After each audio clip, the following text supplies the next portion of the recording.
नमस्कार दोस्तों, स्वागत है आपका तिवारी एकेडमी में। दोस्तों, आज के इस वीडियो में हम बात करेंगे कक्षा 7 के सामाजिक विज्ञान में इतिहास के अध्याय 9 की, जिसका शीर्षक है क्षेत्रीय संस्कृतियों का निर्माण। आइए सबसे पहले इसका पाठ्यक्रम देख लेते हैं। दोस्तों, इस अध्याय में हम बात करने वाले हैं चेर और मलयालम भाषा के विकास की। इसके साथ ही हम जानेंगे शासक और उनकी धार्मिक परंपराओं के विषय में, खास करके जगन्नाथी संप्रदाय के विषय में। इसके बाद हमें जानने का मौका मिलेगा राजपूत और शूरवीरता की परंपराओं के बारे में। इसके साथ ही क्षेत्रीय सीमांतों से परे कथक नृत्य की कहानी। इसके साथ ही दोस्तों, इस अध्याय में मैं आपको कुछ 3 से 4 प्रमुख नृत्यों के बारे में भी बताने वाला हूं। इसके साथ ही हमें शास्त्रीय नृत्य क्या होता है, क्यों होता है और आखिर क्यों हम इसे शास्त्रीय संगीत या शास्त्रीय नृत्य के नाम से जानते हैं, यह भी हमें देखने का मौका मिलेगा। इसके बाद हम जानेंगे संरक्षकों के लिए चित्रकला लघु चित्रों की परंपरा। इसके साथ बंगाल को जानेंगे नजदीक से एक नजर के तौर पर, और अंत में हम देखेंगे पीर और मंदिर। और इस तरह से हम पहुंचेंगे इस अध्याय के निष्कर्ष पे। तो चलिए बिना देर किए शुरू करते हैं और चलते हैं इस रोचक सफर की ओर। दोस्तों, जैसा कि आप जानते हैं, यहाँ पर आप देख सकते हैं शीर्षक जो है वह दिया हुआ है क्षेत्रीय संस्कृतियों का निर्माण, है ना। ये हमारे अध्याय का नाम है। तो दोस्तों, आप देख रहे हैं पहला पैराग्राफ, है ना। सबसे पहले हम इस पहले पैराग्राफ को समझते हैं कि इसमें क्या दिया हुआ है।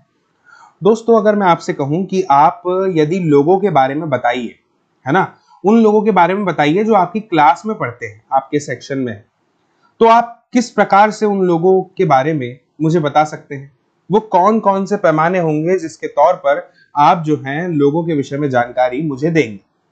तो आप कहेंगे कि सर, उनके बोलचाल को लेकर के हम उनके बारे में बता सकते हैं। जैसे मान लीजिए कि कोई राजस्थानी बोल रहा है, तो हम यह कह सकते हैं कि वह राजस्थान से संबद्ध है, यानी कि जुड़ा हुआ है ना। कोई मराठी बोल रहा है, तो इससे यह अर्थ निकलता है कि वह महाराष्ट्र का रहने वाला है। तो एक तो उनकी जो बोलचाल है, उनकी जो भाषा है, वह हमें उनके बारे में बताती है ना। जैसे कि तमिल या उड़िया, यहाँ पे इस पैराग्राफ में उदाहरण दिया हुआ है तमिल या उड़िया भाषा का।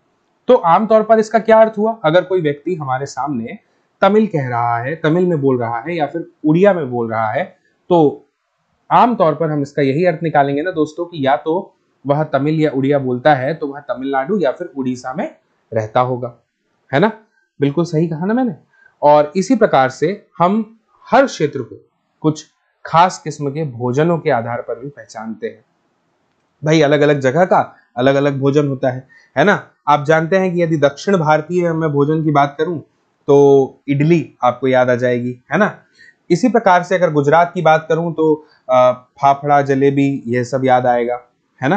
तो भोजन से भी हम अलग अलग जगहों की पहचान कर सकते हैं, ठीक है। इसके साथ ही वहां का पहनावा, वहां के वस्त्र कैसे हैं, ठीक है ना। अगर कोई कश्मीर से है तो वह ठंड से बचने के लिए जो कपड़े होते हैं उनका अधिक उपयोग करते हैं, है ना, जैसे पाशमीना शॉल इत्यादि, है ना। इसके बाद में काव्य से पहचाना जाता है, नृत्य से, संगीत से, है ना, और चित्रकला आदि सबसे जोड़ करके जो है हम पहचान सकते हैं किसी व्यक्ति को कि वह व्यक्ति जो है वह किस प्रकार का है और कहां से है ना। अब आगे इस पैराग्राफ में जो है वह हमें यह बताया गया है कि कभी कभी दोस्तों क्या होता है, हम इन चीजों को मान करके चलते हैं, इन अस्मिताओं को मानकर चलते हैं, और हमारी जो सोच है वह कुछ इस प्रकार से तैयार हो जाती है कि यह जो है यह हमेशा से ही इस प्रकार से अस्तित्व में रहा होगा, यानी यह हमेशा से एग्जिस्टेंस इसका रहा होगा। अब आप कहेंगे कि हमेशा से अस्तित्व में है, इसका क्या अर्थ हुआ? तो जैसे मान लीजिए कि नवरात्रि की पूजा होती है, ठीक है ना, दुर्गा जी की पूजा होती है 9 दिनों तक के, तो हम यह मान के चलते हैं कि जब से विश्व की शुरुआत हुई होगी, दुनिया की शुरुआत हुई होगी, तभी से यह पूजा शुरुआत से ही चली आ रही है ना, क्योंकि यह तो काफी प्राचीन पूजा मालूम पड़ती है। लेकिन दोस्तों, ऐसा नहीं है। बहुत सारी चीजें जो हैं उनमें परिवर्तन आया है, वह हमेशा से इसी प्रकार से अस्तित्व में नहीं है। भिन्न भिन्न क्षेत्रों की अगर मैं बात करूं, है ना, यहाँ पे दिया हुआ है अलग अलग क्षेत्रों की जो विभाजक सीमाएं हैं, जो उन क्षेत्रों को अलग करती है या मैं कहूं कि जोड़ती है, ठीक है ना। वो विभाजक सीमाओं के बनने में महत्वपूर्ण अगर सबसे किसी की भूमिका रही है तो दोस्तों वह है समय, है ना। समय की जो भूमिका है वह सबसे महत्वपूर्ण रही है। जैसे जैसे समय आगे बढ़ता गया, जैसे जैसे काल आगे बढ़ता गया, चलते रहा, काल का पहिया घूमा, वैसे वैसे क्या हुआ कि जो संस्कृतियां हैं, है ना, वह धीरे धीरे बदलते चली गई, जिन्हें हम आज मुख्य रूप से क्षेत्रीय संस्कृतियों के तौर पर जानते हैं। ठीक है ना। जैसे जैसे समय आगे बढ़ा, वह क्या हुई, बदलते चली गई। और मैं आपको बता दूं कि वह आज भी निरंतर बदल रही है। यह जो बदलने का क्रम है, यह जो परिवर्तन का क्रम है, यह सदैव चलता रहता है, कुछ भी निश्चित नहीं है। ठीक है ना दोस्तों। क्षेत्रीय संस्कृतियों की अगर मैं बात करूं ना, कि जो किस प्रकार से अगर विकसित हुई है, अगर हम इस पे जोर दे, इस प्रश्न के उत्तर को जानने का प्रयास करें, तो मैं आपको बता दूं कि यह जो है एक बहुत ही कठिन प्रक्रिया है, एक बहुत ही जटिल प्रक्रिया है। ठीक है ना। आसानी से ये जो क्षेत्रीय संस्कृतियां हैं, यह विकसित नहीं हुई है, काफी लंबा समय लगा है। ठीक है ना। और इस प्रक्रिया के तहत अगर मैं बात करूं, तो बहुत सारी जो स्थानीय परंपराओं का जिक्र इस पैराग्राफ में आपके सामने किया जा रहा है ना। तो ऐसी स्थानीय परंपराओं और उपमहाद्वीप के अन्य भागों के विचारों के आदान प्रदान ने एक दूसरे को संपन्न बना दिया है। अब दोस्तों आप इसको इस तरह से समझिए कि जैसे मान लीजिए आपका एक दोस्त है, वह जो है मराठी का उपयोग अधिक करता है, पर आपका मित्र है ना, जब आपको उससे बात करनी हो तो वह भी आपकी तरह हिंदी बोलता है। मान लीजिए आपको मराठी का ज्ञान शुरुआत में नहीं, अब आप उसके साथ रहेंगे, धीरे धीरे वह आपसे कुछ सीखेगा, आप उससे कुछ सीखेंगे, और ऐसा होगा कि आपको मराठी के बहुत सारे शब्द जो हैं वह समझ में आने लगेंगे। होगा ना ऐसा। धीरे धीरे करके आप बड़ी आसानी से, बड़ी सरलता के साथ में जो है मराठी सीख जाएंगे। बहुत सारे शब्द ऐसे होंगे जिनका अर्थ आपको पता चल जाएगा, और यह भी हो सकता है कि समय आने पर आप भी उससे उन्हीं शब्दों के माध्यम से वार्तालाप करें जो आपने उससे सीखी है ना। तो क्या हुआ, हम एक ऐसे व्यक्ति के साथ रहे जिसे मराठी आती है, और धीरे धीरे हम भी मराठी सीख गए। तो ऐसे ही दोस्तों क्या हुआ कि ये जो क्षेत्रीय संस्कृतियां हैं, यह भी विकसित हुई। अलग अलग लोग अलग अलग तरह से पूजा पाठ करते थे, अलग अलग तरह से नृत्य करते थे, गीत गाया करते थे, है ना। संगीत और भाषा, भोजन, वस्त्र, यह सभी चीजें जो हैं एक दूसरे से जैसे जैसे समय बढ़ता गया आपस में मिलती चली गई, और संस्कृति का हिस्सा बनती चली गई। वह संस्कृति जिसे हम क्षेत्रीय संस्कृति के नाम से वर्तमान में जानते हैं। ठीक है ना। और दोस्तों यह विचारों के आदान प्रदान ने ही क्या किया है, एक दूसरे को संपन्न बना दिया है। ठीक है ना। इसमें आगे यही बताया गया है कि जैसा कि हम देखेंगे, कुछ परंपराएं तो कुछ विशेष क्षेत्रों की अपनी है। ठीक है ना। जबकि कुछ की अगर हम बात करें तो वह अन्य अलग अलग भिन्न भिन्न क्षेत्रों में एक समान प्रतीत होती है। लेकिन इसके अलावा दोस्तों कुछ ऐसी परंपराएं भी हैं जो किसी एक खास इलाके के पुराने रीति रिवाजों से तो निकली हैं, लेकिन अन्य क्षेत्रों में जाकर उन्होंने एक नया रूप ले लिया है। ठीक है ना। मुझे उम्मीद है कि आपको यह पैराग्राफ समझ में आया होगा। इस पैराग्राफ में हमें यही बताने का प्रयास किया गया है कि कैसे क्षेत्रीय संस्कृतियां विकसित हुई, है ना, और यह कितनी जटिल प्रक्रिया है।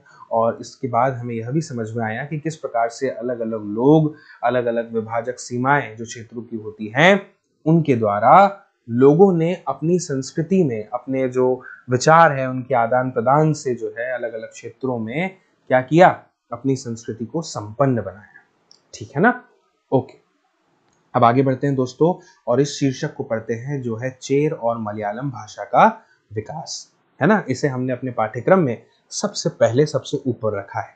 तो चलिए शुरुआत करते हैं और जानते हैं कि क्या कुछ खास है इस शीर्षक में हमारे जानने के लिए आपकी इस किताब में। ठीक है, तो दोस्तों यहाँ पर लिखा हुआ है कि आइए भाषा और क्षेत्र के बीच अंतः संबंध के एक उदाहरण से अपना विश्लेषण प्रारंभ करें। ठीक है ना दोस्तों, वही उदाहरण यहाँ पर भी लिया गया है, भाषा और क्षेत्र का। अब यहाँ पर दोस्तों जिक्र आता है महोदयपुरम का। अब आप कहेंगे ये महोदयपुरम क्या है, तो मैं आपको बता दूं दोस्तों कि महोदयपुरम का जो चेर राज्य है ना, वह दक्षिण पश्चिम भाग में, जो आज वर्तमान में जो केरल है ना, उसका एक हिस्सा है। ठीक है ना। और बात इसकी हो रही है कब से, 9वीं शताब्दी से। यह 9वीं शताब्दी में दोस्तों स्थापित किया गया था। आप देख सकते हैं पैराग्राफ में लिखा हुआ है। ठीक है ना। और अगर हम बात करें दोस्तों इस इलाके की भाषा की, तो मैं आपको बता दूं कि यहाँ पर जो है संभवतः मलयालम भाषा जो है वह बोली जाती है। ठीक है, हमें कैसे पता चला? क्योंकि इस समय के जो शासक हैं उन्होंने मलयालम भाषा या लिपि का जो प्रयोग है वह किया है। किसमें? अपने अभिलेखों में। ठीक है दोस्तों, इस भाषा का प्रयोग जो है वह उपमहाद्वीप के सरकारी अभिलेखों में, है ना, उस समय के जो सरकारी अभिलेख हैं, जिसे हम कामकाज की भाषा भी अक्सर कहा करते हैं, है ना, सरकारी कार्य सारे होते हैं, तो सरकारी अभिलेखों में किसी क्षेत्रीय भाषा के प्रयोग के सबसे पहले उदाहरण जो प्राप्त हुए हैं उसमें से एक है। कौन सी भाषा का प्रयोग? मलयालम भाषा का प्रयोग। दोस्तों आप ना बड़े ही एकाग्र मन से सुनिएगा, ठीक है ना, जो मैं आपको सुना रहा हूं, क्योंकि यह वीडियो देखने के बाद में इस पाठ का ऐसा कोई हिस्सा नहीं बचेगा जो आपको समझ में नहीं आएगा। ठीक है ना, तो बड़े ध्यान से और बड़े गौर से आप मेरी बातों को सुनिएगा, है ना, और मुझे उम्मीद है कि आप इस वीडियो को जो है बिना किसी डिस्टरबेंस के सुन रहे हैं। ठीक है ना, हम बात कर रहे हैं महोदयपुरम के चेर राज्य की। ठीक है, आगे बढ़ने से पहले स्क्रीन पर दोस्तों जो आपको यह चित्र दिखाई दे रहा है, मैं चाहता हूं कि आप इस पर गौर करें, एक नज़र डालें, है ना। यह एक अभिलेख है जो हमें आरंभिक केरल का है, प्राप्त हुआ है, मलयालम में यह रचा हुआ है ना। इसकी जो लिपि मैं कहूँ वह कौन सी है? मलयालम है। ठीक है ना, ओके। अब हम आगे बढ़ते हैं दोस्तों। चेर लोगों ने संस्कृत की परंपराओं से भी बहुत कुछ ग्रहण किया। ठीक है ना, केरल का मंदिर रंगमंच, है ना, यहाँ पर दिया हुआ है, मैं अंडरलाइन कर देता हूँ। केरल का मंदिर रंगमंच जिसकी परंपरा इस युग तक खोजी जा सकती है, संस्कृत के महाकाव्यों पर आधारित था। ठीक है ना दोस्तों, यहाँ पर जिक्र आता है केरल के मंदिरों का, ठीक है ना, रंगमंचों का। तो अगर हम बात करेंगे इनकी परंपराओं की, ठीक है ना, तो यहाँ पर यही बताया गया है कि इस युग तक जो है यहाँ पर खोजी जा सकती है। ठीक है ना, और संस्कृत के जितने भी महाकाव्य थे यह सब उसी पर आधारित था। दोस्तों 12वीं शताब्दी के आसपास बताई जाती है क्या मलयालम भाषा की पहली साहित्यिक कृति, है ना, यहाँ पर लिखा हुआ है मलयालम भाषा की पहली साहित्यिक कृतियां जो लगभग 12वीं शताब्दी की बताई जाती है। दोस्तों यह जो भाषा है ना, इसे आप कहिए कि यह संस्कृत की ऋणी है। ठीक है ना, प्रत्यक्ष रूप से किसकी ऋणी है? यह संस्कृत की ऋणी है। इसका क्या अर्थ है? इसका अर्थ है कि यह कहीं ना कहीं संस्कृत से ही आई है। यह भी एक काफी रोचक बात है दोस्तों कि 14वीं शताब्दी का जो एक ग्रंथ है जिसका जिक्र यहाँ पे किया गया है, इसका नाम है लीला तिलकम। ठीक है ना, जो कि व्याकरण और काव्य शास्त्र का विषय मतलब इसमें है। अगर आप इसके विषय की बात करें तो इसमें व्याकरण और काव्य शास्त्र के बारे में दिया है ना। तो इसका विषय क्या है? मणि प्रवालम। इस शैली में यह लिखा गया है। कौन सी शैली में लिखा गया है? मणि प्रवालम। अब इसका अर्थ क्या होता है दोस्तों? इसका अर्थ होता है मणि प्रवालम का हीरा और मूंगा। ठीक है ना, यहाँ जो दो भाषाएं हैं, संस्कृत और क्षेत्रीय भाषा के साथ साथ प्रयोग की ओर संकेत यह जो है शब्द करता है। देख सकते हैं हीरा और मूंगा, है ना, यह दो अलग अलग चीजों को बता रहा है। ठीक है, अब आगे बढ़ते हैं और अगला शीर्षक देखते हैं जो है शासक और धार्मिक परंपराएं, जगन्नाथी संप्रदाय। मैंने आपको बताया था जब पाठ्यक्रम बता रहा था कि हम इसके बारे में भी इस अध्याय में बात करेंगे, लेकिन इससे पहले आप अपनी दाईं ओर इस चित्र को देखिए। यह जो चित्र है बालभद्र, सुभद्रा और जगन्नाथ की लघु मूर्तियां हैं। ठीक है ना, तालपत्र की पांडुलिपि, उड़ीसा से यह प्राप्त हुआ है। ठीक है दोस्तों, यहां पर यही बताया गया है इस पैराग्राफ की शुरुआत में कि जो अलग अलग क्षेत्रों की जो क्षेत्रीय संस्कृतियां हैं जिनके बारे में हम इस पैराग्राफ में जानेंगे, और हमने इसके पहले भी क्षेत्रीय संस्कृतियों की बात की, तो यह क्षेत्रीय धार्मिक परंपराओं से ही तो विकसित हुई थी, है ना। जो भी धार्मिक परंपराएं थी उन्हीं का अनुसरण पीढ़ी दर पीढ़ी बढ़ता चला गया और क्षेत्रीय संस्कृतियां आगे बढ़ती चली गई, उनका विकास हुआ। ठीक है ना, और इसका जो सबसे उत्तम उदाहरण है, सर्वोत्तम उदाहरण है दोस्तों, वह है पुरी उड़ीसा में जगन्नाथ का संप्रदाय। ठीक है ना, अब जगन्नाथ का अर्थ क्या होता है? जग, जो जग का नाथ हो, यानी कि जो दुनिया का मालिक हो। ठीक है ना, तो यह दुनिया के मालिक भगवान विष्णु का पर्यायवाची है। ठीक है ना दोस्तों, तो जगन्नाथ संप्रदाय का यहाँ पे जिक्र आया है पुरी उड़ीसा का। ठीक है, आज तक दोस्तों जो है जगन्नाथ की जो काष्ठ प्रतिमा है ना, यानी लकड़ी की जो प्रतिमा है, वह स्थानीय जनजाति लोगों द्वारा बनाई जाती है। और इससे क्या अर्थ निकलता है दोस्तों? इससे यही अर्थ निकलता है कि जो जगन्नाथ है वह मूलतः एक स्थानीय देवता थे, जिन्हें आगे चल करके किसका रूप दे दिया गया? भगवान विष्णु का रूप मान लिया गया। मुझे उम्मीद है आपको यह समझ में आ रहा होगा। इसके बाद इन 4 से 5 लाइनों में यह बताया गया है गंग वंश के बारे में कि गंग वंश जो है 12वीं शताब्दी की बात हो रही है। इसमें एक राजा अनंत वर्मन थे, और यहाँ पर यह भी बताया गया है दोस्तों उनके बारे में कि वह अत्यंत प्रतापी थे। ठीक है ना। उन्होंने क्या किया था दोस्तों?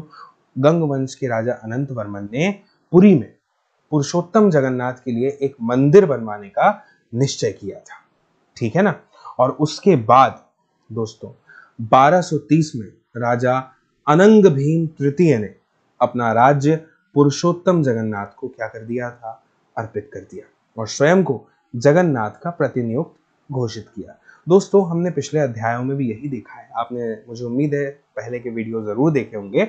उसमें हमने यही देखा कि जो अक्सर राजा हुआ करते थे, राजा महाराजा सुल्तान बादशाह, यह सभी अपने को खुदा का, ईश्वर का जो है क्या बताते थे? मतलब एक रूप, प्रतिरूप बताते थे, है ना। हमने यह भी देखा कि कुछ बादशाह जो है सुल्तान, वो स्वयं को अल्लाह की परछाई बताया करते थे। ठीक है ना। तो यह सब चीजें हमने देखी हैं। आप वो वीडियो को जरूर देखिएगा अगर आपने नहीं देखे हैं तो, है ना। इसके बाद आगे बढ़ते हैं दोस्तों। आगे इस मंदिर के बारे में ये बताया है कि जैसे जैसे इस मंदिर को तीर्थ स्थल यानी कि तीर्थ यात्रा के केंद्र के रूप में धीरे धीरे महत्व मिलता चला गया, उसी प्रकार से वैसे ही सामाजिक तथा राजनीतिक मामलों में भी इसकी जो है क्या बढ़ती चली गई? सत्ता बढ़ती चली गई। ठीक है ना। जिन्होंने भी दोस्तों उड़ीसा को जीता है, ठीक है ना, कौन कौन है जिन्होंने उड़ीसा को जीता था? मुगलों ने जीता, मराठों ने जीता, या हम बात कर लें अंग्रेजी ईस्ट इंडिया कंपनी की। ठीक है ना। तो सभी ने क्या किया अपने अपने समय में, जब इसको जीता उड़ीसा को, तो इस मंदिर पर अपना नियंत्रण जरूर स्थापित किया। अब इस मंदिर पर अपना नियंत्रण स्थापित करने का प्रयत्न उन्होंने आखिर क्यों किया? क्योंकि वह उस समय ऐसा महसूस करते थे दोस्तों कि मंदिर पर नियंत्रण प्राप्त करने से स्थानीय जनता में उनका शासन स्वीकार्य हो जाएगा, यानी जो जनता है वह उनको क्या कर लेगी? स्वीकार कर लेगी एक शासक के रूप में। ठीक है। यह जो मंदिर का आप चित्र देख रहे हैं, यह जगन्नाथ मंदिर है पुरी का। ठीक है ना। ठीक है। आगे का अगला शीर्षक है राजपूत और शूरवीरता की परंपराएं। दोस्तों जिक्र आता है 19वीं शताब्दी का। ठीक है ना, यानी 1800 से 1899 तक का समय। दोस्तों 19वीं शताब्दी में ब्रिटिश लोग उस क्षेत्र को, जहां आज का अधिकांश राजस्थान स्थित है, यानी जहां पे आज का अधिकांश कौन सा हिस्सा है? राजस्थान का है। उसको ब्रिटिश लोग क्या कहते थे 19वीं शताब्दी में? राजपूताना कहते थे। क्या कहते थे? राजपूताना। अब इससे क्या समझ में आता है? इससे हमें यह समझ में आता है कि वह एक ऐसा प्रदेश था दोस्तों जहां पे उस समय कहना गलत होगा, जहां पे केवल अथवा प्रमुख रूप से राजपूत ही रहा करते थे। लेकिन यह जो बात है यह सिर्फ आंशिक रूप से ही सत्य है। ऐसे अनेक समूह थे, और मैं कहूंगा कि आज भी है ना। यहाँ लिखा हुआ है, जो उत्तरी तथा मध्यवर्ती भारत के अनेक क्षेत्रों में अपने आप को राजपूत कहते थे। और दोस्तों यह भी सच है कि राजस्थान में राजपूतों के अलावा अन्य लोग भी रहते हैं, है ना। लेकिन इसके बावजूद अक्सर यह माना जाता है कि राजपूतों ने राजस्थान को एक विशिष्ट संस्कृति जो है वह प्रदान की है। ठीक है ना। मुझे उम्मीद है कि आपको यह समझ में आ रहा होगा। ठीक है ना। दोस्तों यह जो सांस्कृतिक परंपराएं हैं, यह वहां के शासकों के आदर्शों तथा अभिलाषाओं के साथ घनिष्ठता से जुड़ी हुई थी। ठीक है ना। दोस्तों यह चित्र आप देख पा रहे होंगे, है ना। यह बीकानेर के राजकुमार राज सिंह का चित्र है। जिक्र आता है दोस्तों 8वीं शताब्दी का। ठीक है ना। लगभग 8वीं शताब्दी से आज के राजस्थान के अधिकांश भाग पर, ठीक है ना दोस्तों, विभिन्न परिवारों के राजपूत राजाओं का शासन रहा है। हमने पृथ्वीराज चौहान के बारे में पढ़ा था, है ना। एक ऐसा ही शासक था, और ये शासक ऐसे शूरवीरों के आदर्शों को अपने हृदय में संजोए रखते थे, जिन्होंने रण क्षेत्र में बहादुरी से लड़ते हुए अक्सर मृत्यु का वर्ण किया, मगर पीठ नहीं दिखाई। आप सोचिए दोस्तों कि आदर्श जो है राजाओं का वह क्या है? आदर्श जो है वह यह है कि वो राजाओं को अपना आदर्श मानते थे जिन्होंने क्या किया? युद्ध में बहादुरी से लड़ाई लड़ी और कभी भी युद्ध के मैदान में पीठ नहीं दिखाई, विजय के लिए बहादुरी के साथ मृत्यु का क्या किया, वरण किया। ठीक है ना, मुझे उम्मीद है आपको समझ में आ रहा होगा। राजपूत शूरवीरों की दोस्तों जो कहानियां हैं ना, कहानियां काव्यों एवं गीतों में यह सुरक्षित है और विशेष रूप से दोस्तों प्रशिक्षित चारण भाटों द्वारा गाई जाती है। यह एक विशेष प्रकार की आप समझ लीजिए श्रेणी है कुछ लोगों की, है ना, जो गाते हैं। भाट लोग, चारण लोग, आपने सुना होगा। ठीक है दोस्तों, अब यह जो गीत है, यह जो काव्य है ना, यह ऐसे शूरवीरों की स्मृति को सुरक्षित रखते थे और उनसे यह आशा की जाती थी कि वे अन्य जनों को भी जो है उन शूरवीरों का अनुकरण करने के लिए प्रेरित करेंगे और प्रोत्साहित करेंगे। अब दोस्तों, हम यह तो जानते ही हैं कि जब कोई व्यक्ति देश के लिए, है ना, अपनी मातृभूमि के लिए, अपने लोगों के लिए लड़ाई लड़ता है ना, या कुछ ऐसा कर जाता है जो कि एक बहुत बड़े परिवर्तन का कारण बनता है, तो हम उस व्यक्ति को याद रखते हैं। आसानी से उन्हें भुलाया नहीं जा सकता। जैसे अगर मैं आज भी बात करूं तो हम भगत सिंह, राजगुरु, सुखदेव, सुभाष चंद्र बोस, नेताजी सुभाष चंद्र बोस, महात्मा गांधी, इन सबको हम याद रखते हैं, है ना। एपीजे अब्दुल कलाम हमें याद है, तो स्वामी विवेकानंद याद है। तो यह सब को हमने याद क्यों रखा है और क्यों हम इनको अपना आदर्श मानते हैं? क्योंकि ये सब वह लोग हैं जिन्होंने हमारे देश के लिए, हमारे लोगों के लिए, हमारी मातृभूमि के लिए बहुत कुछ किया है ना। इनका पूरा जीवन हम सब लोगों के लिए समर्पित है, तो इन्हें हम क्या मानते हैं? अपना आदर्श मानते हैं। तो उस समय भी दोस्तों क्या था कि ये जो कुछ काव्य थे, गीत थे, वो कुछ ऐसे ही शूरवीरों की स्मृति को सुरक्षित रखा करते थे और जब भी यह गाए जाते थे तो उनसे यह अपेक्षा रखी जाती थी, आशा थी कि वे अन्य जनों को भी उन शूरवीरों का अनुकरण करने के लिए क्या करेंगे? मोटिवेट करेंगे, प्रेरित करेंगे, इंस्पायर करेंगे, प्रोत्साहित करेंगे। ठीक है ना दोस्तों, साधारण जन भी इन कहानियों से आकर्षित हुआ करते थे और इन कहानियों में अक्सर नाटकीय स्थितियों और स्वामी भक्ति, मित्रता, प्रेम, शौर्य, क्रोध आदि प्रबल संवेगों का चित्रण होता था, यानी कि सभी प्रकार के रसों का इसमें मिश्रण था। ठीक है ना दोस्तों। अब दोस्तों यहाँ पर एक प्रश्न पूछा गया है कि क्या स्त्रियों को भी इन कहानियों में स्थान प्राप्त था? तो यहाँ पर लिखा हुआ है कि जी हाँ, कभी कभी वे झगड़े के कारण के रूप में विद्यमान है। जब पुरुष स्त्रियों को जीतने के लिए अथवा उनकी रक्षा के लिए आपस में लड़ते थे, कहीं कहीं यह भी चित्रित किया गया है कि स्त्रियां अपने शूरवीर पतियों का जीवन मरण दोनों में अनुसरण करती थी। ठीक है ना। यहाँ पर एक उदाहरण दिया है दोस्तों सती प्रथा का।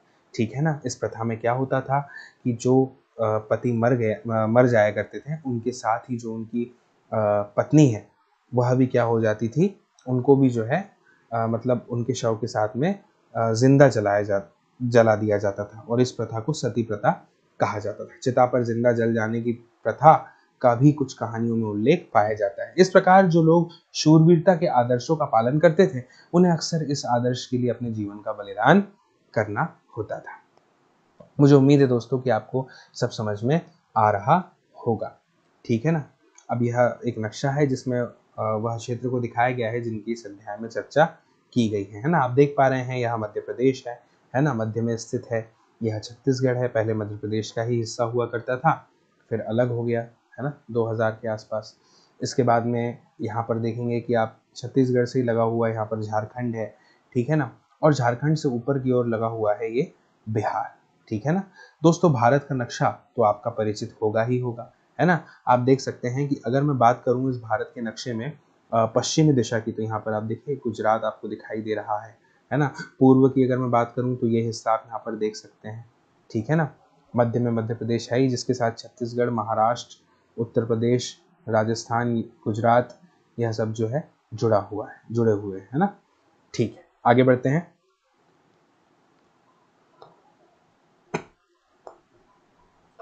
अगला शीर्षक है क्षेत्रीय सीमांतों से परे कथक नृत्य की कहानी। चलिए जानते हैं इस शीर्षक को, क्या कुछ दिया है इस पैराग्राफ में। दोस्तों, जैसा कि अभी हमने ऊपर देखा कि शूरवीरता की कुछ परंपराएं थी जो अलग अलग थी, भिन्न भिन्न थी और अलग अलग क्षेत्रों में अलग अलग रूपों में हमें मिल सकती है ना। तो नृत्य के विषय में भी हम यही कह सकते हैं, यह बात सत्य है ना, कि जो अलग अलग नृत्य हैं वह अलग अलग क्षेत्रों से आए हुए हैं। अब नृत्य के एक रूप जो कथक है उसके बारे में हम जानेंगे इस पैराग्राफ में, उसके इतिहास के बारे में, ठीक है ना।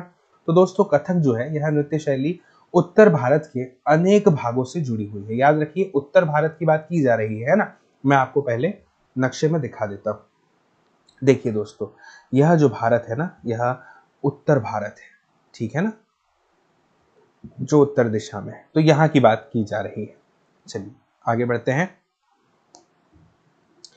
बात करेंगे कथक शब्द की। तो यह शब्द दोस्तों जो है कथा शब्द से निकला है, ठीक है ना, कथा शब्द से निकला हुआ यह शब्द है। और इसका जो उपयोग है दोस्तों, जो प्रयोग है वह संस्कृत और अन्य भाषाओं में कहानी के लिए किया जाता है ना। आपने सुना होगा कथाएं होती हैं, है ना, सत्यनारायण भगवान की कथा होती है, ठीक है ना। अगर आपने रामायण देखी होगी तो उसमें आपको पता होगा कि लव कुश भी जो है वो जब गाते हैं राम भगवान के सामने तो यही गाते हैं कि हम कथा सुनाते रामचंद्र भगवान की। तो इसका उपयोग जो है कहानी के लिए किया जाता है अलग अलग भाषाओं, ठीक है ना। तो कथा शब्द से निकला है कथक। तो कथक मूल रूप से दोस्तों उत्तर भारत के मंदिरों में कथा यानी कहानी सुनाने वालों की एक जाति थी। अब ये जो कथाकार है यह अपने हाव भाव और संगीत से अपने कथावाचन को अलंकृत किया करते थे। 15वीं और 16वीं शताब्दियों में भक्ति आंदोलन के प्रसार के साथ कथक एक विशिष्ट नृत्य शैली का रूप धारण करने लगा, ठीक है ना। कौन सी शताब्दियों में? 15वीं और 16वीं शताब्दियों में, ठीक है। भक्ति आंदोलन के प्रसार के साथ कथक एक विशिष्ट नृत्य शैली का रूप भी क्या करने लगा? धारण करने लगा। अब ये नृत्य कहां से बना ये हमें बताया यार, 15वीं और 16वीं शताब्दियों से। जो राधा कृष्ण है ना, उनकी जो कहानियां हैं जैसे यहाँ पर पौराणिक आख्यान के नाम से बताया गया है और लोक नाट्य के रूप में प्रस्तुत किए जाते थे, ठीक है ना। और जिन्हें रासलीला कहा जाता था। रासलीला में लोक नृत्य के साथ कथक कथाकार के मूल हाव भाव भी क्या होते थे? जुड़े हुए होते थे। दोस्तों फिर जिक्र आता है मुगल बादशाहों का। तो मुगल बादशाहों और उनके अभिजातों के शासनकाल में कथक नृत्य राज दरबार में प्रस्तुत किया जाता था, जहां इस नृत्य ने अपने वर्तमान अभिलक्षण अर्जित किए और वह एक विशिष्ट नृत्य शैली के रूप में विकसित हो गया। दोस्तों आगे चलकर यह दो परंपराओं अर्थात घरानों में फूला फला। राजस्थान दोस्तों जयपुर है ना, जहाँ की राजधानी है, के राज दरबारों में और लखनऊ में अवध के अंतिम नवाब वाजिद अली शाह के संरक्षण में यह एक प्रमुख कला के रूप में उभरा। इसके बाद में दोस्तों आगे है 1850 है ना से 1875 के दौरान की कहानी। तो दोस्तों अगर मैं बात करूं 1850 से 1875 के दौरान, तो यह जो नृत्य शैली के रूप में है इन दो क्षेत्रों में नहीं बल्कि आज के पंजाब, हरियाणा, जम्मू कश्मीर यानी पूरे के पूरे उत्तर भारत की बात की जा रही है। और इसके साथ ही बात की जा रही है बिहार तथा मध्य प्रदेश के निकटवर्ती इलाकों में भी पक्के तौर पर क्या हो गया? संस्थापित हो गया, है ना। मुझे उम्मीद है कि आपको यह बात समझ में आ रही होगी। चलिए आगे बढ़ते हैं।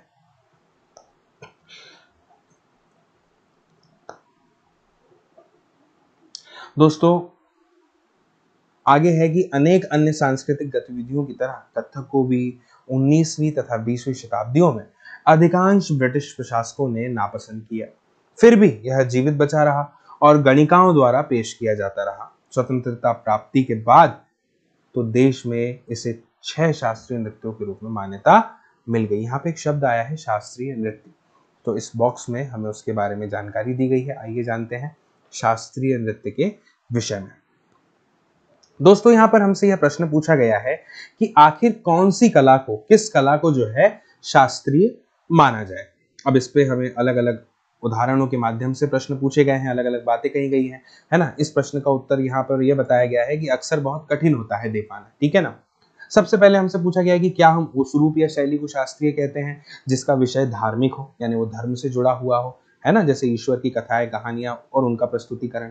या फिर क्या हम उसे शास्त्रीय इसलिए मानते हैं कि क्योंकि उसके लिए अत्यधिक कौशल की आवश्यकता होती है जो कई वर्षों के लंबे प्रशिक्षण से ही प्राप्त होता है ना।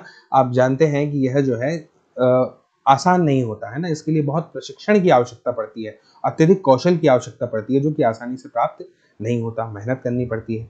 या फिर यह शास्त्रीय इसलिए है क्योंकि यह निर्धारित नियमों के अनुसार ही प्रदर्शित या प्रस्तुत किया जाता है और उसमें विभिन्नताओं को प्रोत्साहन नहीं दिया जाता है।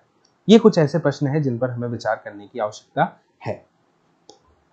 दोस्तों यह भी स्मरणीय है कि बहुत से ऐसे नृत्य रूपों में जिन्हें लोक नृत्य की श्रेणी में रखा गया है, यहाँ पर बताया है कि वे विशिष्टताएं पाई जाती हैं जिन्हें शास्त्रीय रूपों में जो है विशिष्ट लक्षण क्या किया जाता है, बताया जाता है।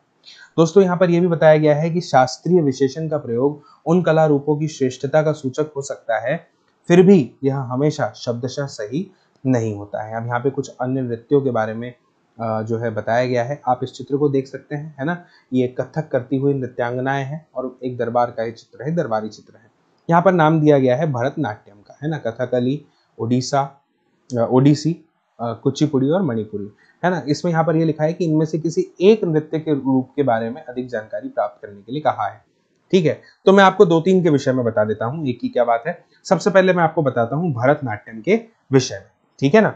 तो दोस्तों अगर मैं बात करूं भरतनाट्यम की, तो भरतनाट्यम मुख्य रूप से एक शास्त्रीय नृत्य शैली है जो कि दक्षिण भारत की है। इसमें दोस्तों 3 कलाओं का समावेश है, ठीक है ना। यह 3 कलाओं को अपने साथ समेटे हुए है। दोस्तों यह भरत मुनि का नाट्य शास्त्र है, उस पर आधारित है। इस शैली के लिए चिदंबरम के प्राचीन मंदिर की मूर्तियां जो है वह प्रेरणा स्रोत है। इसके बाद में अब हम बात करेंगे कथकली की, जो कि केरल से संबद्ध है।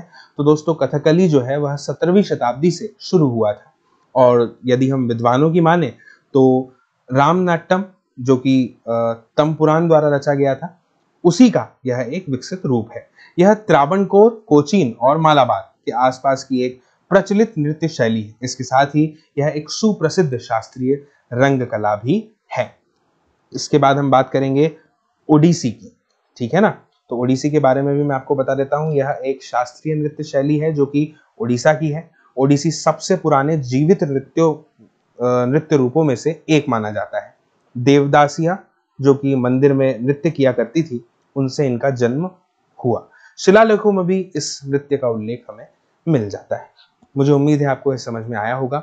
इसके बाद में दोस्तों जो है अगला शीर्षक है वह है संरक्षकों के लिए चित्रकला या लघु चित्रों की परंपरा। आइए इसे जानते हैं, समझते हैं कि इस पैराग्राफ में क्या कुछ खास है। दोस्तों यहां पर बताया गया है एक अन्य परंपरा जो कि कई रीतियों से विकसित हुई, वह थी लघु चित्रों की परंपरा। अब इसमें क्या होता था दोस्तों, जैसे कि मैं आपको बता दूं कि लघु चित्र है ना, यानी कि छोटा चित्र, ठीक है ना। तो कोई भी किसी सभा के बारे में या किसी जैसे कोई राजा शिकार पर गया हो, या फिर नृत्य हो रहे हो, है ना, कार्यक्रम हो रहे हो, लोकगीत कोई प्रस्तुत कर रहा है, तो इन सभी विभिन्न घटनाओं को जो है एक चित्र के माध्यम से जो है प्रस्तुत किया जाता था, बताया जाता था। या इन चित्रों के माध्यम से हमें अलग अलग प्रकार की जानकारियां प्राप्त होती थी, ठीक है ना। तो इसी के बारे में यहाँ पे बताया गया है कि जैसा कि उनके नाम से पता चलता है, छोटे आकार के चित्र होते थे और आमतौर पर यानी सामान्य रूप से इन पर जल रंगों से कपड़े या कागज पर चित्रित किया जाता था इन्हें, ठीक है ना। कुछ प्राचीनतम लघु चित्र, है ना, तालपत्र अथवा लकड़ी की तख्तियों पर चित्रित किए गए थे, ठीक है ना। और दोस्तों मैं आपको बता दूं कि जो पश्चिम भारत है ना, इनमें जो जैन ग्रंथ है ना, उनमें हमें सर्वाधिक सुंदर चित्र जो है मतलब प्राप्त हुए हैं, ठीक है ना। इनको बनाने के लिए प्रयोग किए गए। इसके अलावा मुगल बादशाह अकबर, जहांगीर और शाहजहां ने अत्यंत कुशल चित्रकारों को जो है संरक्षण प्रदान किया था। और प्राथमिक रूप से इतिहास और काव्यों की पांडुलिपियां ये क्या करते थे, चित्रित किया करते थे। पांडुलिपियां बनाया करते थे, उनमें चित्रित किया करते थे, चित्र बनाते थे, लघु चित्र, इतिहास को बताने के लिए, काव्यों को बताने के लिए। हमने जब मुगल बादशाहों के बारे में पढ़ा तो तैमूर के साथ जो उनकी तस्वीरें थी, जो उनकी वंशावली को बता रही थी, है ना, पीढ़ी दर पीढ़ी कैसे अलग अलग राजा आए, तो वह सब हमें देखने को मिला है, ठीक है ना। इस चित्र को देखिए जो बाईं ओर आपको दिखाई दे रहा है, ठीक है ना, यह शिकार करने गए अकबर के आराम करते हुए समय की फोटो है, आप देख सकते हैं, ठीक है ना। दोस्तों इसके बाद में ये जो पांडुलिपियां हैं ये आमतौर पर चटक रंगों में चित्रित की जाती थी, है ना, चटक रंग जो खुलकर उठकर सामने दिखाई दे, है ना। और उनमें दरबार के जो दृश्य हुआ करते थे वह दिखाते थे। अब दृश्यों से तात्पर्य जैसे कि लड़ाई हो गई, युद्ध हुए, शिकार के दृश्य हो गए, सामाजिक जीवन के भी बहुत सारे पहलू होते हैं दोस्तों, जैसा कि मैंने भी आपको पहले बताया था, है ना। तो वो सब चित्रित किए जाते थे। अक्सर उपहार के तौर पर, गिफ्ट के रूप में जो है दोस्तों, यह जो चित्र है इनका आदान प्रदान किया जाता था, है ना, इनका लेन देन होता था। और कुछ गिने चुने लोगों यानी कि जो बादशाह और उनके बहुत ही घनिष्ठ जन है वही उनके द्वारा इन्हें देखा जा सकता था। ये चित्र को आप ध्यान से देख पा रहे हैं किस प्रकार से यहाँ पर हाथी, घोड़े, सेनाएं सब आपको दिख रही हैं, ठीक है ना। दोस्तों मुगल साम्राज्य के पतन के साथ, है ना, जैसे मुगल साम्राज्य का पतन हुआ तो उसके साथ बहुत सारे जो चित्रकार थे उस समय, ठीक है, मुगल साम्राज्य का पतन हो गया तो मुगल दरबार को छोड़कर उन्हें जाना पड़ा। मुगल दरबार को छोड़कर वो कुछ नए उभरने वाले जो क्षेत्रीय राज्य थे, अध्याय 10 में हमें देखने को मिलेगा, उनके दरबारों में वह जो है चले गए। और इसके परिणाम से क्या हुआ, मुगलों की कलात्मक रुचियों ने दक्षिण के क्षेत्रीय दरबारों और राजस्थान के राजपूती राज दरबारों को प्रभावित किया। लेकिन इसके साथ ही उन्होंने अपनी विशिष्ट विशेषताओं को भी क्या रखा दोस्तों, सुरक्षित रखा। आप जानते हैं कि यदि कोई चित्रकार है ना, आला दर्जे का है, अव्वल दर्जे का है, तो वह चित्रकारी करेगा, ठीक है ना।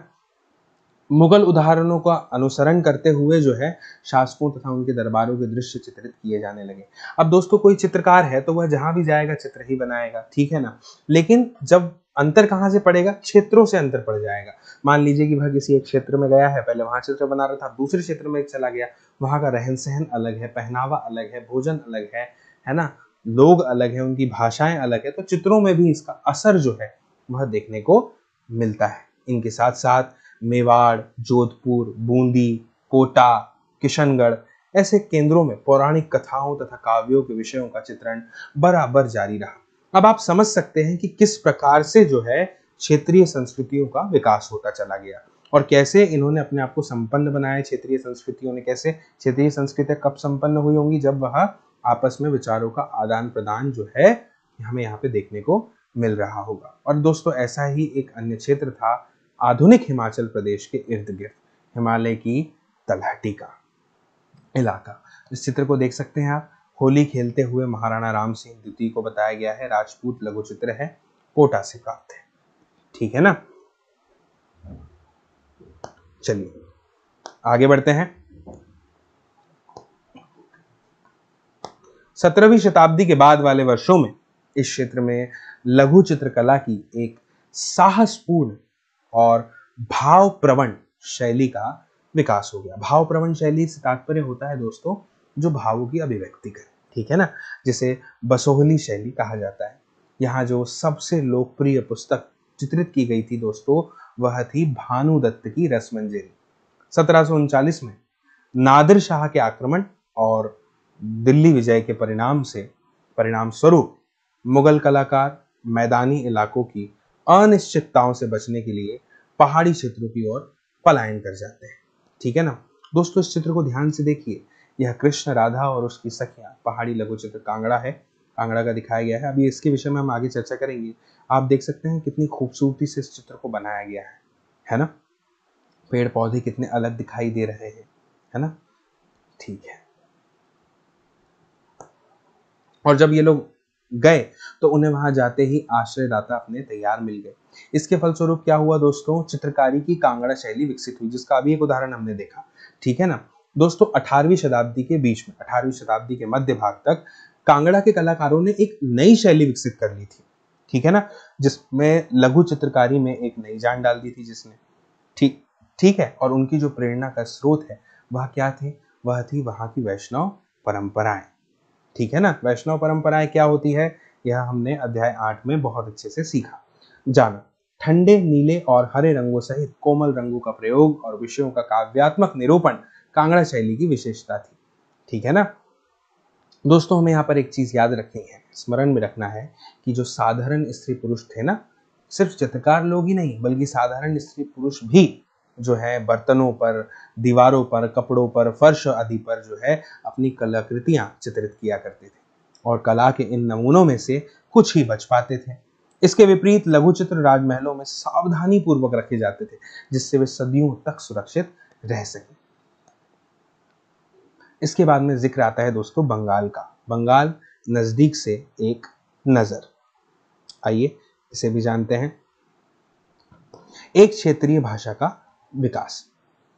दोस्तों जैसा कि हमने शुरुआत में देखा यानी कि प्रारंभ में देखा है ना, अक्सर हम क्षेत्रों के नाम वहां के निवासियों द्वारा बोली जाने वाली भाषा के अनुसार निर्धारित करते हैं, ठीक है ना। इस पुस्तक में भी कुछ उदाहरण दिए हैं, कुछ मैं भी आपको बता देता हूं, है ना।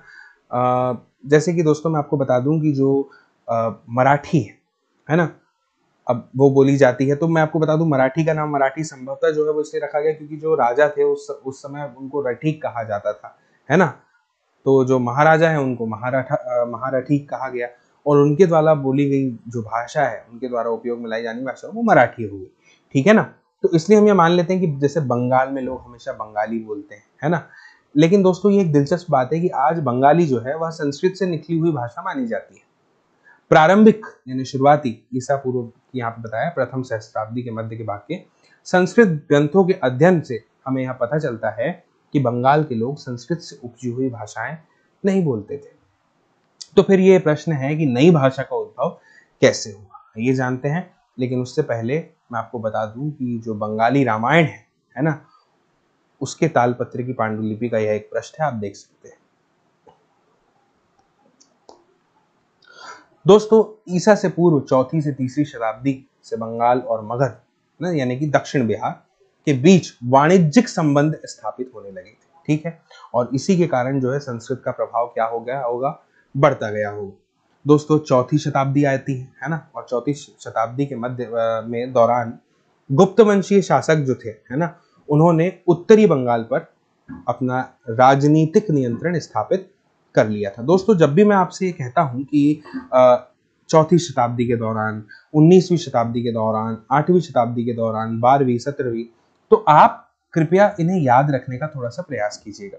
किन्हें याद रखने का? इन शताब्दियों को नहीं, इन शताब्दियों से जुड़े हुए जो वंश है, जो शासक है, उन्हें याद रखने का प्रयास कीजिएगा। जैसे चौथी शताब्दी का जिक्र आया और गुप्त वंश, है ना, तो चौथी शताब्दी के दौरान गुप्त वंशीय शासकों ने उत्तरी बंगाल पर अपना राजनीतिक नियंत्रण स्थापित कर लिया।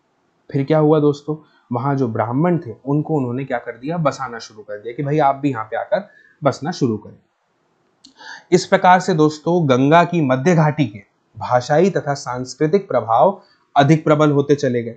और दोस्तों 7वीं शताब्दी में चीनी यात्री ह्यूनसोंग ने यह पाया कि बंगाल में हर जगह सर्वत्र संस्कृत से संबंधित भाषाओं का प्रयोग हो रहा है।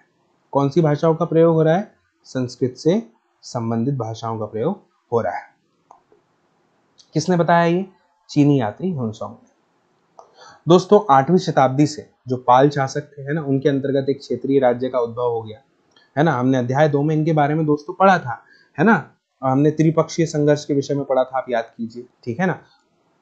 14वीं से 16वीं शताब्दियों के बीच बंगाल पर सुल्तानों का शासन रहा, जो दिल्ली में स्थित शासकों से स्वतंत्र थे, ठीक है ना।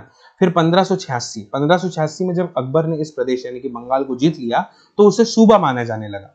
उस समय दोस्तों प्रशासन की भाषा फारसी थी, लेकिन बंगाली एक क्षेत्रीय भाषा के रूप में विकसित हो रही थी।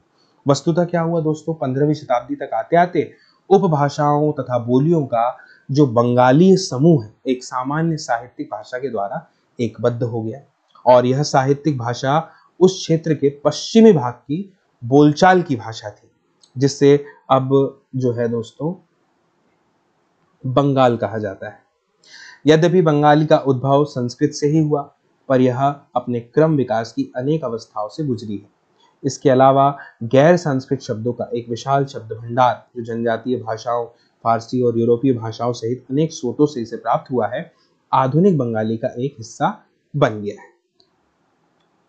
इसके बाद में दोस्तों आगे बात आता है बंगाली की एक प्रारंभिक साहित्य की, जो कि 2 श्रेणियों में से बांटा जा सकता है। एक श्रेणी संस्कृत की ऋणी है और दूसरी उससे स्वतंत्र है। दोस्तों जो पहली श्रेणी है उसमें संस्कृत महाकाव्यों के अनुवाद, है ना, यहाँ पर उदाहरण दिए गए हैं आपके सामने। मंगल काव्य शाब्दिक अर्थों में शुभ यानी मांगलिक काव्य जो स्थानीय देवी देवताओं से संबंधित है, और भक्ति साहित्य जैसे गौड़ीय वैष्णव आंदोलन के नेता श्री चैतन्य देव की जीवनियां, जो कि अध्याय 8 में शामिल थी, आदि हमें देखने को मिलता है।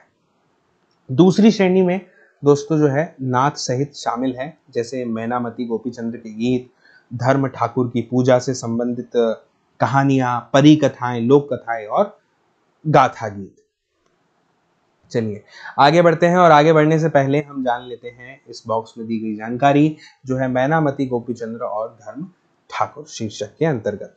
दोस्तों नाथ लोगों के बारे में यहाँ पे बताया गया है, ठीक है ना। ये अलग अलग प्रकार की यौगिक क्रियाएं करने वाले सन्यासी हुआ करते थे, ठीक है ना। यह गीत विशेष जो अक्सर अभिनीत किया जाता है, यह बताता है कि रानी मैनामती ने अपने पुत्र गोपीचंद्र को अनेक बाधाओं के समक्ष संन्यास का मार्ग अपनाने को किस प्रकार से प्रोत्साहित किया था। धर्म ठाकुर एक क्षेत्रीय लोकप्रिय देव हैं, जिनकी पूजा अक्सर एक पत्थर या काठ की मूर्ति के रूप में की जाती है। आगे बढ़ते हैं दोस्तों। पहली श्रेणी के जो ग्रंथों का काल था, जो समय था, उसका निर्णय करना अपेक्षाकृत दोस्तों सरल है। अब ऐसा क्यों है? सरलता से हम समय का जो है निर्णय कैसे कर सकते हैं, कौन सा समय होगा? क्योंकि ऐसी अनेक पांडुलिपियां दोस्तों जो हमें प्राप्त हुई है, पाई गई है, जिनमें यह इंगित किया गया है कि उनकी रचना 15वीं शताब्दी के उत्तरार्ध और 18वीं शताब्दी के मध्य भाग के बीच में की गई थी। लेकिन जब बात आती है दोस्तों दूसरी श्रेणी की, तो दूसरी श्रेणी की जो कृतियां हैं वो मौखिक रूप से कहीं सुनी जाती थी, इसलिए उनका काल निर्णय सही नहीं किया जा सकता था, मौखिक थी। तो वे खास तौर पर पूर्वी बंगाल में लोकप्रिय थी, जहां ब्राह्मणों का प्रभाव अपेक्षाकृत कैसा था? कम था। अब आगे बढ़ते हैं और जानते हैं अगले शीर्षक के विषय में, जो है पीर और मंदिर। इसे जानने से पहले हम यह पीर शब्द का अर्थ देख लेते हैं, क्योंकि मंदिर का अर्थ तो हमें पता ही है। दोस्तों पीर का अर्थ होता है आध्यात्मिक मार्गदर्शक, जो कि हमें अध्यात्म के रूप तौर पर हमारा मार्गदर्शन करे अध्यात्म के क्षेत्र में, ठीक है ना। इसके बारे में यहाँ पर यह बताया गया है कि यह फारसी भाषा का एक शब्द है, ठीक है। चलिए अब इस पैराग्राफ को पढ़ना शुरू करते हैं। दोस्तों यहाँ पर बताया गया है कि 16वीं शताब्दी से जो लोग हुआ करते थे ना, उन्होंने बहुत बड़ी संख्या में क्या किया? पश्चिम बंगाल के जो कम उपजाऊ क्षेत्र उस समय हुआ करते थे, उनको छोड़ दिया, क्योंकि वह क्षेत्र कम उपजाऊ थे, और छोड़कर कहां चले गए? दक्षिण पूर्वी बंगाल के जंगली तथा दलदली इलाकों में उन्होंने प्रवास करना शुरू कर दिया। अब दोस्तों जैसे जैसे वे पूर्व की ओर बढ़ते चले गए, वे और जंगलों को वो साफ करके भूमि में धान की खेती करने लग गए। शनै शनै यानी कि धीरे धीरे स्थानीय मछुआ तथा स्थानांतरीय खेती करने वाले लोग अक्सर जनजातीय थे, किसानों के नए समुदायों में मिल गए, ठीक है ना। और दोस्तों इन्हीं दिनों बंगाल पर मुगलों का नियंत्रण स्थापित हो गया था, ठीक है, जिन्होंने क्या किया? पूर्वी डेल्टा प्रदेश के केंद्रीय भाग में स्थित एक नगर है जिसका जिक्र आता है, वो है दोस्तों ढाका नगर, ठीक है ना। पूर्वी डेल्टा प्रदेश के केंद्रीय भाग में उसमें अपनी राजधानी स्थापित कर ली, किन्होंने? मुगलों ने। और अधिकारी और कर्मचारी लोग भूमि प्राप्त करके अक्सर उस पर मस्जिदें बना लेते थे, जो इन इलाकों के धार्मिक रूपांतरण के केंद्रों के रूप में काम आया करती थी। दोस्तों प्रारंभ में बाहर से आकर यहाँ बसने वाले लोग इन अस्थिर परिस्थितियों में रहने के लिए कुछ व्यवस्था तथा आश्वासन चाहते थे, ठीक है ना। ये सुख सुविधाएं तथा आश्वासन उन्हें कहां से मिलता था? उन्हें मिलता था समुदाय के नेताओं से, वो उन्हें प्रदान करते थे। अब ये नेता शिक्षकों और निर्णायकों की भूमिका भी अदा किया करते थे। कोई ज्ञान देना हो, किसी प्रकार की कोई शिक्षा देनी हो, है ना, उसकी भी भूमिका यह अदा करते थे। और कभी कभी दोस्तों ऐसा समझा जाता था कि इन नेताओं के पास कुछ अलौकिक शक्तियां हैं, ठीक है ना, क्योंकि लोगों की मजबूरियों को जो है या फिर उनकी ये कहना चाहिए कि उनकी जो जरूरतें हैं उनकी पूर्ति करते थे, है ना, उनके दुख दर्दों को दूर करने का प्रयास करते थे, उन्हें आध्यात्मिक मार्ग पर आगे बढ़ने के लिए प्रशस्त किया करते थे, आध्यात्मिक मार्ग उनका प्रशस्त करते थे, और स्नेह और आदर से लोग इन्हें पीर कहा करते थे। दोस्तों इस पीर श्रेणी में संत या सूफी और अन्य धार्मिक महानुभाव, साहसी उपनिवेशी देवत्व प्राप्त सैनिक एवं योद्धा, विभिन्न हिंदू एवं बौद्ध देवी देवता और यहां तक कि जीवात्माएं भी शामिल थी, ठीक है ना। कौन कौन शामिल थे दोस्तों? साहसी उपनिवेशी, देवत्व को प्राप्त कर लेने वाले सैनिक या फिर योद्धा, और विभिन्न प्रकार के हिंदू एवं बौद्ध देवी देवता, और दोस्तों यहां तक कि जीवात्माएं इनमें भी शामिल थी। पीरों की पूजा पद्धतियां बहुत ही लोकप्रिय हो गई थी दोस्तों, और उनकी मजारें बंगाल में लगभग हर जगह सर्वत्र पाई जाती थी, ठीक है ना। इसके बाद दोस्तों इस अगले पैराग्राफ को पढ़ते हैं, और उससे पहले दोस्तों जान लेते हैं जीववाद का अर्थ। यह मानना कि पेड़ पौधे, जड़ वस्तुओं और प्राकृतिक घटनाओं में भी जीवात्मा है, ठीक है ना। इसे क्या कहते हैं दोस्तों? जीववाद कहते हैं। आगे बढ़ते हैं दोस्तों। बंगाल में 15वीं शताब्दी के बाद में जो वर्ष आए, कुछ समय आया, उसमें मंदिर बनाने का दौर जो है वह जोरों पर रहा दोस्तों। यह हमने अध्याय 2 और 5 में भली भांति पढ़ा जाना है, ठीक है ना। 19वीं शताब्दी में आकर दोस्तों यह जो है समाप्त हो जाता है, यानी 1800 से 1899 के बीच में। दोस्तों हमने देखा है अध्याय 2 और 5 में कि मंदिर और अन्य धार्मिक भवन जो है वह अक्सर उन व्यक्तियों या समूहों द्वारा बनाए जाते थे जो कि कैसे थे, शक्तिशाली थे या शक्तिशाली बन रहे थे, ठीक है ना। वे इनके माध्यम से अपनी शक्ति तथा भक्तिभाव का प्रदर्शन करना चाहते थे। बंगाल में साधारण ईंटों और मिट्टी गारे से अनेक मंदिर निम्न सामाजिक समूहों जैसे कालू यानी कि तेली, कंसारी जो कि घंटा धातु के कारीगर माने जाते हैं, आदि के समर्थन से बनते थे। दोस्तों यूरोप की व्यापारिक कंपनियों के आ जाने से नए आर्थिक अवसर पैदा हो गए थे। इन सामाजिक समूहों से संबंधित अनेक परिवारों ने इन अवसरों का क्या किया, लाभ उठाया। जैसे जैसे लोगों की सामाजिक तथा आर्थिक स्थिति सुधरती गई, उन्होंने इन स्मारकों के निर्माण के माध्यम से अपनी प्रस्थिति या प्रतिष्ठा की घोषणा कर दी। जब स्थानीय देवी देवता जो पहले गांवों में छान छप्पर वाली झोपड़ियों में पूजे जाते थे, उनको ब्राह्मणों द्वारा मान्यता प्राप्त कर दी गई, तो उनकी प्रतिमाएं मंदिरों में स्थापित की जाने लगी। ये चित्र आप देख रहे हैं दोस्तों, इस चित्र को देखिए। यह एक दो चाला छप्परदार झोपड़ी है। दो चाला का अर्थ क्या होता है दोस्तों? दो चाला का अर्थ होता है दोहरी छत होना। एक इस तरफ देख रहे हैं आप और एक इसी तरफ होगी, ठीक है ना। और यह एक चौचाला मंदिर है। यहाँ पर 4 छत होती है जो इस प्रकार से त्रिकोणाकार जो है लगभग हुआ करती हैं, है ना, ऊपर की ओर एक बिंदु में आकर के मिल जाती है। इसे चौचाला मंदिर कहा जाता है और इसे दो चाला, ठीक है ना। आगे बढ़ते हैं।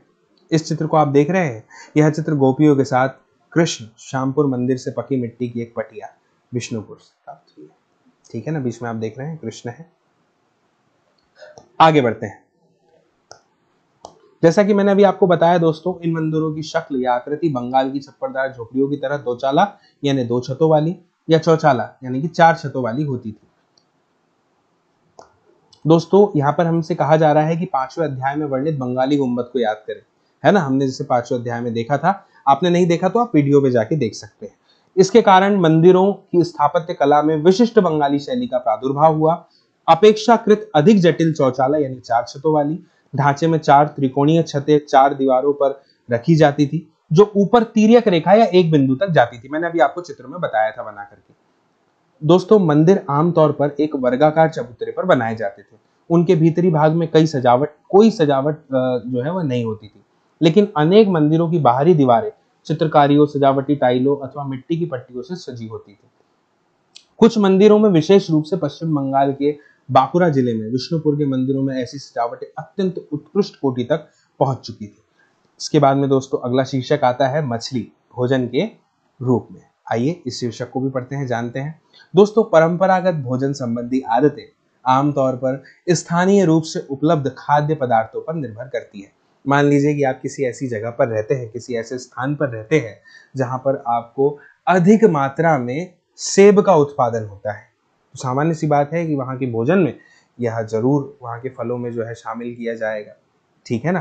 तो दोस्तों बंगाल एक नदीय मैदान है। यहाँ मछली और धान की उपज बहुतायत से होती है, इसलिए यह बिल्कुल स्वाभाविक है दोस्तों कि इन दोनों वस्तुओं को गरीब बंगालियों की भोजन सूची में भी प्रमुख स्थान प्राप्त है। मछली पकड़ना वहां का प्रमुख धंधा रहा है और बंगाली साहित्य में मछली का स्थान स्थान पर उल्लेख मिलता है। और दोस्तों इससे ज्यादा और क्या होगा कि मंदिरों और बौद्ध विहारों की दीवारों पर जो मिट्टी की पट्टियां लगी है, उनमें भी मछलियों को साफ करते हुए टोकरियों में भरकर बाजार ले जाते हुए दर्शाया गया है। दोस्तों आप इस चित्र को देख रहे हैं, घरेलू उपयोग के लिए मछली तैयार करते हुए विशाल लक्ष्मी मंदिर से पक्की मिट्टी का एक फलक आराम बाग, ठीक है ना। ठीक है दोस्तों, ब्राह्मणों को सामिष भोजन करने की अनुमति नहीं थी, ठीक है ना। सामिष मतलब मांसाहार।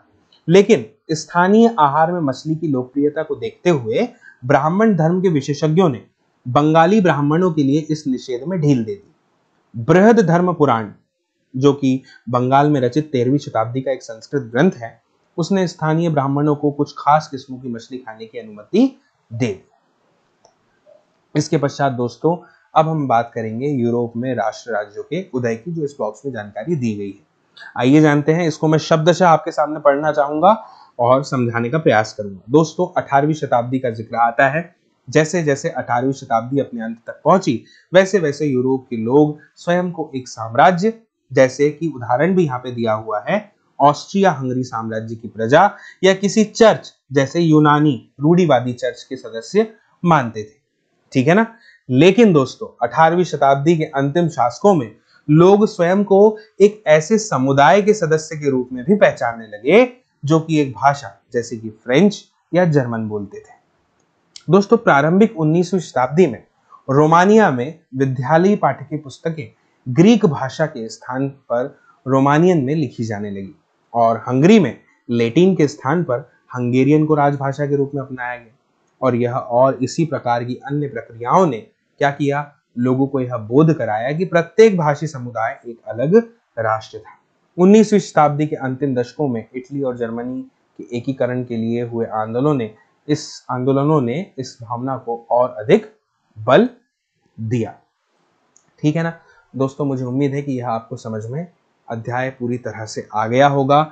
और यदि यह अध्याय आपको समझ में आया है तो इस वीडियो की लिंक को आप जरूर साझा करें, शेयर करें अपने दोस्तों, मित्रों, साथियों, परिजनों, सहपाठियों के साथ में, ताकि अधिक से अधिक लोग इस वीडियो का लाभ ले पाएं और जान पाएं इस महत्वपूर्ण जानकारियों को जो इस अध्याय में आपको दी गई हैं। पहले के भी सभी वीडियो जो है चैनल पर अपलोड कर दिए गए हैं। अगर आपने अभी तक नहीं देखे हैं तो मेरा आपसे निवेदन है कि उन वीडियो को भी आप जा करके देख सकते हैं। दोस्तों जल्द ही मिलते हैं अगले वीडियो में, तब तक के लिए नमस्कार।